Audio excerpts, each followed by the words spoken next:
चमक उठी सन 57 में, वह तलवार पुरानी थी।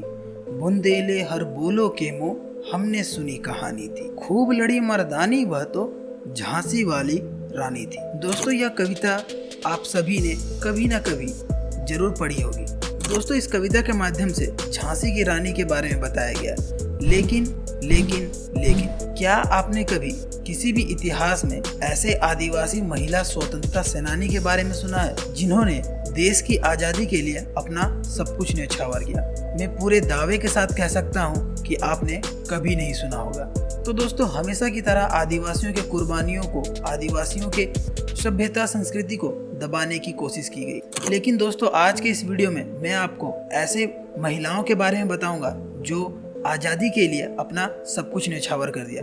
तो दोस्तों, वीडियो को जरा भी मिस ना करें, वरना आपकी जानकारी अधूरी रह जाएगी। जोहार दोस्तों, आप सभी का एक बार फिर से स्वागत है आपके आदिवासी यूट्यूब चैनल ट्राइबल टीवी पर। अगर आप भी इसी तरह आदिवासियों से जुड़े वीडियोस को देखना चाहते हैं तो हमारे इस चैनल के साथ जुड़ जाएं, ताकि आपको आदिवासी की सारी खबर मिलती रहे। सबसे पहले हम बात करेंगे दोस्तों रानी दुर्गावती। रानी दुर्गावती कलिंजर के राजा कीर्ति सिंह चंदेल की एकलौती पुत्री थी। उनका जन्म 15 अक्टूबर 1524 को वर्तमान मध्य प्रदेश के बांदा जिले में हुआ था। उनका विवाह गढ़मंडला राज्य, जो वर्तमान में जबलपुर में है, वहाँ के शासक दलपत शाह से हुआ था। पति की मृत्यु के बाद रानी ने मंडला राज्य को खुद संभाला। वह गोंडवाना के सबसे बहादुर और ताकतवर शासकों में से एक थी।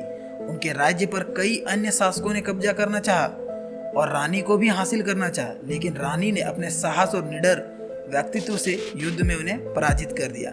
यहाँ तक कि रानी ने अकबर के सामने भी झुकने से इनकार कर दिया था। उन्होंने अकबर से भी युद्ध करने की ठान ली। जब रानी को समझ आ गया कि अब उनका अंतिम समय निकट आ गया है, तो उन्होंने स्वयं को अपने ही कटार से सीने से घोंपकर आत्म बलिदान दे दिया। दोस्तों, रानी दुर्गावती की पूरी जानकारी आपको इस चैनल पर मिल जाएगी। आप उसे आई बटन से जाकर के देख सकते हैं। हमारे इस लिस्ट में दूसरे नंबर पर है रानी चेत्रम्मा।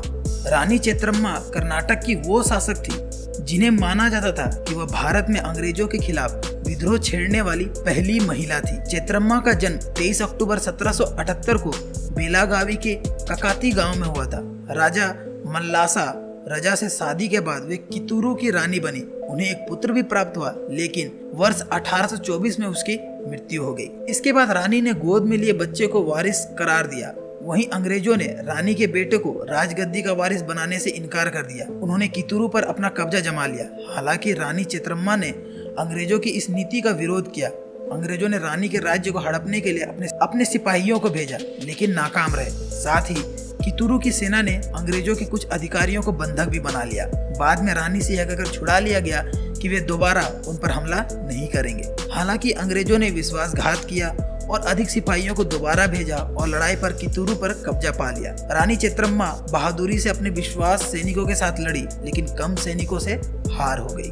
रानी को बेलहोंगल किले में कैद कर लिया गया, जिसके बाद 21 फरवरी 1829 को उनकी मृत्यु हो गई। तो दोस्तों, अगले नंबर पर बात करेंगे हम रानी गईदिल्लू। रानी गईदिल्लू का जन्म 26 जनवरी 1915 को मणिपुर के तमेंगलोंग जिले के नुकुंकागो गांव में हुआ था। कहा जाता है कि वो नागा जनजाति की थी, जो कि जेलिया ग्राम में आती थी। वर्ष 1930 में रानी गईदिल्लू 13 वर्ष की उम्र में स्वतंत्रता की लड़ाई में कूद पड़ी, जो कि काफी कम उम्र था। अपने भाइयों के साथ हेराका आंदोलन से जुड़ी थी, जिसका लक्ष्य क्षेत्र में दोबारा नागा राज स्थापित करना और अंग्रेजों को अपनी मिट्टी से खदेड़ना था। गईदिल्लू हर हाल में अपनी संस्कृति, भाषा, अपनी मिट्टी की रक्षा करना चाहती थी। अंग्रेज जनजातियों से जबरन धर्म परिवर्तन करवा रहे थे और उन पर अपनी जीवन शैली को थोप रहे थे।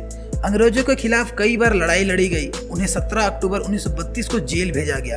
भारत की आज़ादी के बाद उन्हें जेल से रिहा किया गया। आज़ाद भारत में रानी नागा नेशनल काउंसिलिंग के खिलाफ थी, जो अलग देश की मांग कर रहा था।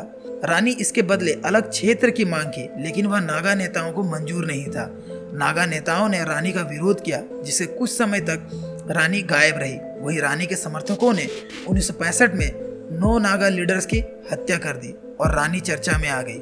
हालांकि भारत सरकार से बात करने के बाद उन्होंने अहिंसा का रास्ता अपना लिया। रानी गईदिल्लू को वर्ष 1982 में पद्म विभूषण से भी सम्मानित किया गया है। और दोस्तों 17 फरवरी 1993 को रानी का निधन हो गया। दोस्तों हमारे अगले लिस्ट पर है रानी रोपोइलियानी। रानी रोपोइलियानी का जन्म 1806 में लुसाई हिल्स यानी कि मिजोरम के आइजवाल में हुआ था। उनका पूरा नाम लालनू रोपोइलियानी था। रानी रोपोइलियानी के पति वांडुला की मृत्यु के बाद उन्हें रालवांग की गद्दी पर सौंप दी गई।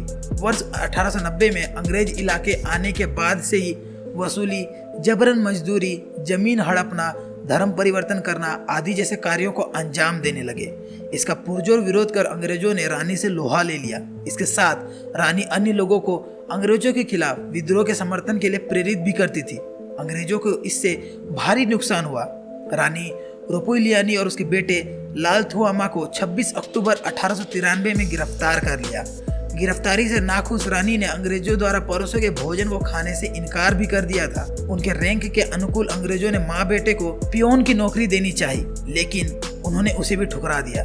रानी की मृत्यु 3 जनवरी 1895 में जेल में ही सही इलाज नहीं मिलने से हुई थी। तो दोस्तों आपको ये सभी आदिवासी महिलाओं के साहसी और निडरता से भरी कहानी कितनी अच्छी लगी हमें कमेंट करके जरूर बताएं। और दोस्तों वीडियो अच्छी लगी हो तो इसे लाइक करें और अपने दोस्तों के साथ शेयर करें ताकि उन्हें भी आदिवासियों के बारे में जानकारी मिल सके। तो दोस्तों ऐसे ही वीडियोस के लिए हमारे चैनल को जरूर सब्सक्राइब करें। तब तक के लिए देखते रहें ट्राइबल टीवी। जोहार, जय हिंद दोस्तों।